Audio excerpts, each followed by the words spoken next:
1991 was an awesome year. Fruit by the Foot just came out, Arnold Schwarzenegger came back in T2, Color Me Bad wanted to sex you up, gross, and it was the year the Super Nintendo was released. I remember thinking to myself, I wasn't ready to move on from the NES to the Super Nintendo yet. It almost seemed like it was too powerful for me, like it was too much all at once. With all these colors, I'm sure the sound would have been awesome, because again, back then there's no internet to actually have you listen to the sounds or music or anything at the time. I'm going from 2 buttons to 4 buttons with 2 more shoulder buttons too. That sounds too confusing for me. It's not. It's too much. But once you experienced Super Nintendo, you knew it was all gonna be good. In this video showcasing the 5 launch titles as well as most of the other games that came out and what you were playing if you were playing Super Nintendo back in 1991. Don't skip ahead in this video because you need to know which one of these games was your favorite in 1991.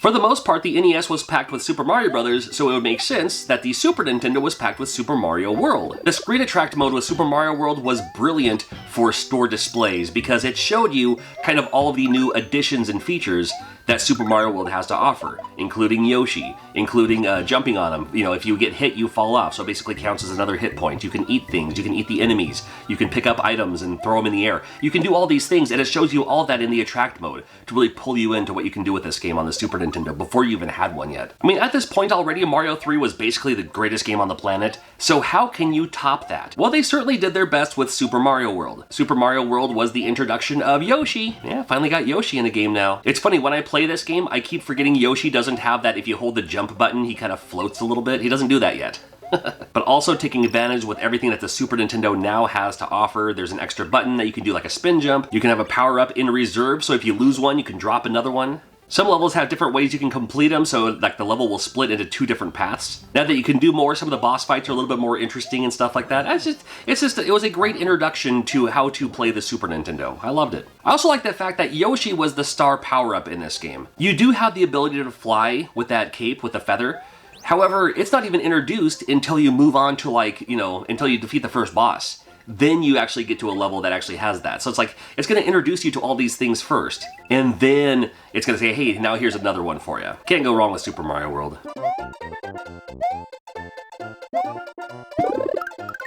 Right from launch, introducing a couple of new IPs as well to Nintendo, including F-Zero. I have to assume, without doing any Googling research or Wikipedia or anything, that F stands for future. I don't know. I never bothered even looking it up. But F-Zero, fun racing game. Fun racing game. It absolutely uses the Mode 7 because that's how you move. So you can feel yourself going super fast and going around corners, and just the whole area moves and pivots and all that. The walls are electrified, you take damage, no problem at all though. They have these little beam areas that you can get your health back. You get your little speed boosters as well, so you can kind of like speed through some of these track parts. Years before Initial D, it was teaching you how to drift around corners to get those better times and everything. I suck at racing games, I'm not very good at them, but I loved me some F-Zero, and I certainly played this a lot. And I mean, even the original one is still super fun to go back to and play some more. Huge fan of F-Zero, glad they included this. It's just fun.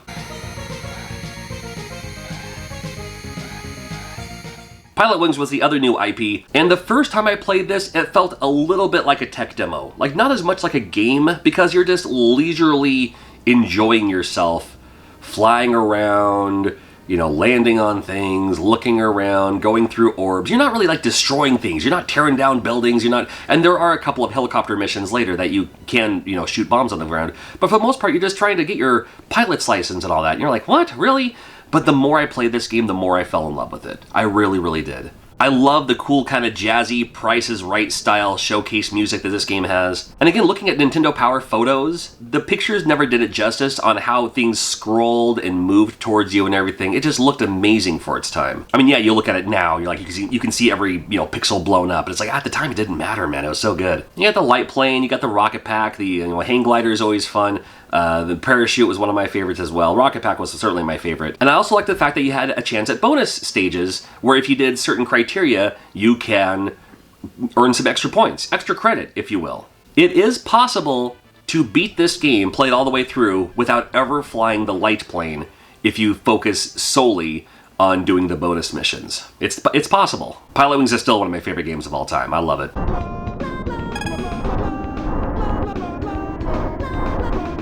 Shout out to Nintendo for doing such a great job on SimCity. SimCity was a game that we played a little bit in school, but not really. I mean, it was available, I was familiar with it, but I never had a PC. I didn't get an at-home PC until like the mid to late 90s. But I certainly had heard of SimCity, and I was so happy to see this on the Super Nintendo, and it controlled so well, and it played so great, and they made a few changes to make it extra Nintendo-y for you as well. I don't need to talk a whole lot about SimCity. You basically just, you build your town the best you can, and you have to listen to the people and raise taxes, lower taxes, do whatever you can to appease them as the mayor of this small town. Or big town once you get to a certain part. My personal favorite part was using these scenarios, because then you can already have a big old town, you can modify it from there, and then these scenarios would happen like, well, instead of Godzilla, it's Bowser on this one coming through and causing chaos. You gotta clean up after him and stuff like that too. I absolutely love SimCity, still like it today. You're the mayor of your own town, and how well do you think you can manage?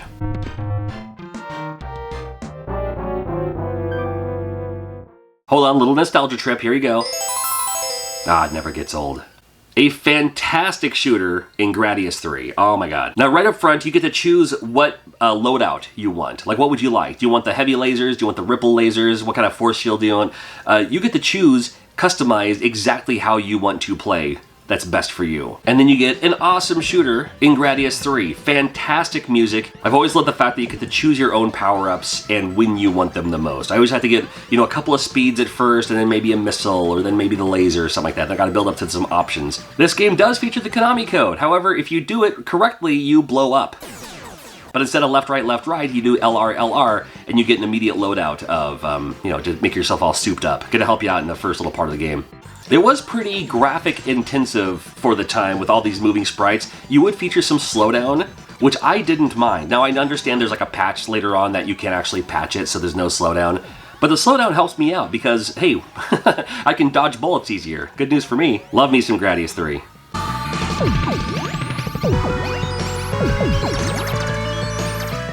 Well, as soon as it came out, you just had to grab Final Fight, right? I mean, one of the best beat-em-ups and brawlers in the arcade, now at home. Of course, unfortunately, the default version, Cody and Hagar, they don't have Guy on here. Me, personally, I didn't care. I always played as Hagar. Yes, I know there's the Blockbuster version has a Guy version, but still, I'd rather just play as Hagar anyway. If you haven't played this game in a while, it may not hold up as much as you thought it did. It's still good. It's a fine beat-em-up. It's just kind of limited. It's just kind of limited. You got your attacks, you can jump and attack, and you do have your, evacuation maneuver where there's too many people ganging up on you. You lose a little bit of health, but you kind of clear a path for yourself. Great sprites, looks like the arcade in my opinion, especially like when I saw what, this game looked like versus what it looks like in the arcade. It's pretty good. It's pretty spot on. But again, missing the fact that Guy isn't playable, and missing the fact that this is a great multiplayer game in the arcade. However, at home, it's only a one-player game. Yeah, these beat-em-up games, they're best with friends. But you can only play this game as a one-player. That's terrible. At least made a good rental. So, there you go. Final Fight, there you go.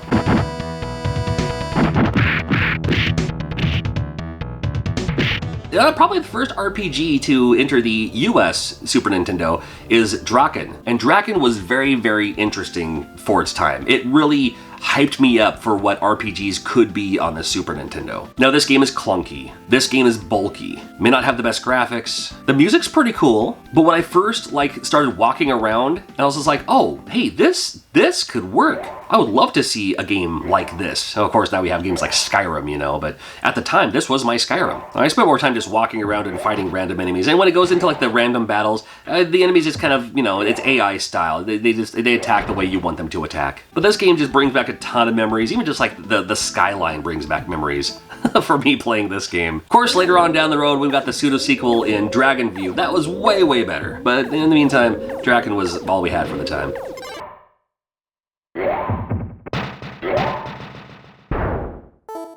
HAL Laboratories could have made their debut with a Kirby game, maybe a new Lolo game. Instead, they gave us Hyperzone. And you can't fool me, this is F-Zero. So I was like, why? How did you not think that we weren't going to go with it? We noticed, we saw you. It's F-Zero, but you can fly around, you can go up and down. Now, of course, not every game is F-Zero when you look in the back, but like the electrified things on the side, these little areas where you can get your health back. Now, you do kind of, again, fly around in your little area, and you can shoot the other things that are in the sky. But come on, this is a flying F-Zero. You cannot fool us, Hyperzone. Still made for a fun rental just to see. Along with SimCity, we had other PC ports like Populous. Does anybody know how to play Populous? Well, I'm asking you because I don't have a clue, but I sure rented it.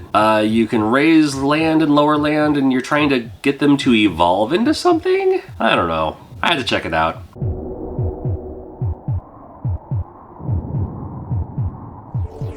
Now R-Type, one of my favorite shooters of all time, and Super R-Type looked so good. I mean, this looks like a sequel to R-Type, you know, same kind of idea, same with the ship. You can shoot your bullets, you can charge up, you can now do a double charge to shoot even more bullets. And like R-Type, still with the one-hit kill, and still super, super hard. I have literally, to this day, never made it past the first level of Super R-Type. It is too difficult for me. I'm not kidding. I gave up on this game long ago. One game I didn't give up on though was UN Squadron. Now this, probably one of the best shooters on the Super Nintendo of all time. I mean, this is just one of the best. UN Squadron, you may know it as Area 88, based on a manga, anime, something like that. Have a couple of fighters you can choose from. You do have a health bar, that's good news for me. I like the fact that when you get shot, you have to kind of like, you know, pace yourself so you don't get shot again immediately. You just have to like, you know, find yourself so you can, you know, make it so you can save your health and all that. Gives you a couple options on the map of where you want to go, where you want to shoot. You can pick up items. You can purchase new ships, purchase new upgrades, purchase new weaponry and stuff like that. And it's not exactly bullet hell. You know what I mean? It's just like, it's not like, oh, this game's hard because there's a billion bullets on screen. No, it's just, it's a fun shooter and it looks great and it has that classic Capcom charm, which is, I think, what a lot of games are missing today. The bosses are usually pretty fun too. Big fan of UN Squadron. I'll play this game all day, man. I'll hype this up forever. Anyone else rent Ultraman just because it was another game on the shelf and ended up really loving it? I know I did. I mean, it looks pretty rudimentary, fundamental fighting game. Yeah, you know what I mean? You can punch, you can kick, you can jump, you can chop. You can. I'm not familiar with Ultraman. I had heard of Ultraman before playing this game, but knew nothing about Ultraman outside of the fact that, hey, it's a Super Nintendo game. Gotta check it out. The more you fight, the more you can build up your energy to do these kind of energy blasts. However, you need to reserve as much as you can because to defeat the enemy, you can't defeat them just by punching and kicking them.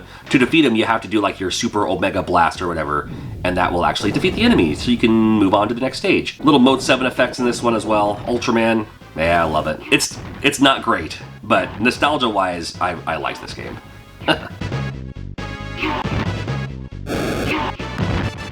ActRaiser is in my top 5 favorite video games of all time for any console. When I first played this game, it blew my mind of everything it could do. First of all, you got the awesome Mode 7, right? Gotta love that. You got the run and slash style of games that I really like a Ballast, you know, stuff like that. The music, 100% absolutely amazing. This was the game I was like, oh, you could do a lot with the Nintendo soundtrack on this. The Super Nintendo sound chip, man, you can do a lot with this one. And along with those running, jumping, hacking, slashing style games, then you get this little build the town part. Now for me only, I often wouldn't care about this style of game. I just wouldn't. I'd just be like, yeah, build the town and defeat the trees and move the thing. It's like, I'm done with that. Give me the action. You know what I'm saying? Just give me the action.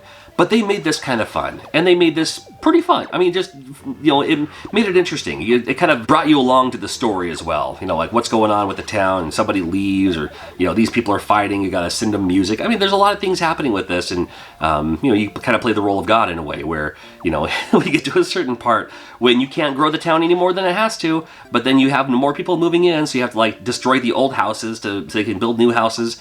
I mean, stuff like that make you those hard decisions for ActRaiser, but man, I love me some ActRaiser.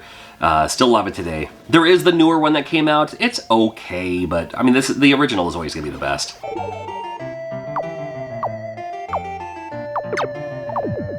Later on in 1991, we finally saw Final Fantasy II. Now, of course, by today's standards, we know it as Final Fantasy IV. But this was the second Final Fantasy to come out in the US, and oh, that Mode 7. Oh my god, that sucked me in immediately. I loved the first Final Fantasy quite a bit on the NES, so when Final Fantasy II came out, I was really excited for it. And when I saw what kind of storyline that was going on, like you're actually playing the role of like a bad guy who's, you know, on the path to becoming a good guy or something. I mean, what a great idea. And then, like, you know, the fight scenes, the battle scenes, very similar, you know, same style, but just it looks better, looks cooler. The music, 100% amazing. I know I'm the minority on this, and if you agree, let me know in the comments. I like Final Fantasy II more than Final Fantasy III, and it might be because it was my introduction to what a Final Fantasy game could be, like what an RPG could be on the Super Nintendo, and it basically was the measuring stick for all RPGs, for what became the RPG system on the Super Nintendo later on, for what we could see in advance.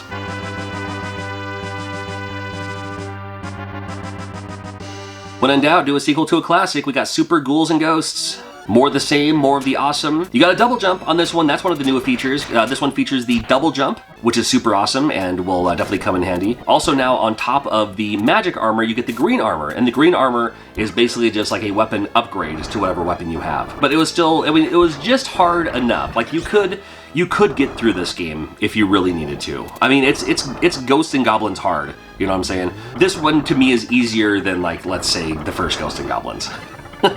This one's a little bit more manageable, at least. Still difficult, but it wants you to keep playing because there's a lot of fun to be happening in the later levels. Great music, too.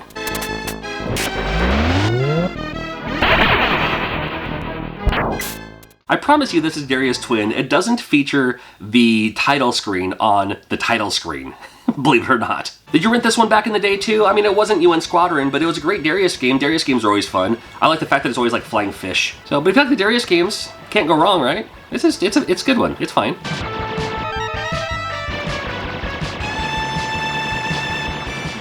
Also got D-Force, which is going to be more of your traditional vertical shooter. Maybe more like a 1943 style of game, where you're just, shooting the enemies as they come down, you're picking up your weapon upgrades, you're getting, shooting out more bullets and shooting out more weaponry. The stronger you get along the way. This one made for a great rental just because, it gave you something to do for the weekend and everything. And I thought it was pretty cool that when you got shot down, like when you died your last death, and yours game over for you, then from right there, that's when it kind of Mode 7 spiraled your way down, and you crashed in the trees in this case, as it happens to be. So, yeah. D-Force, there you go.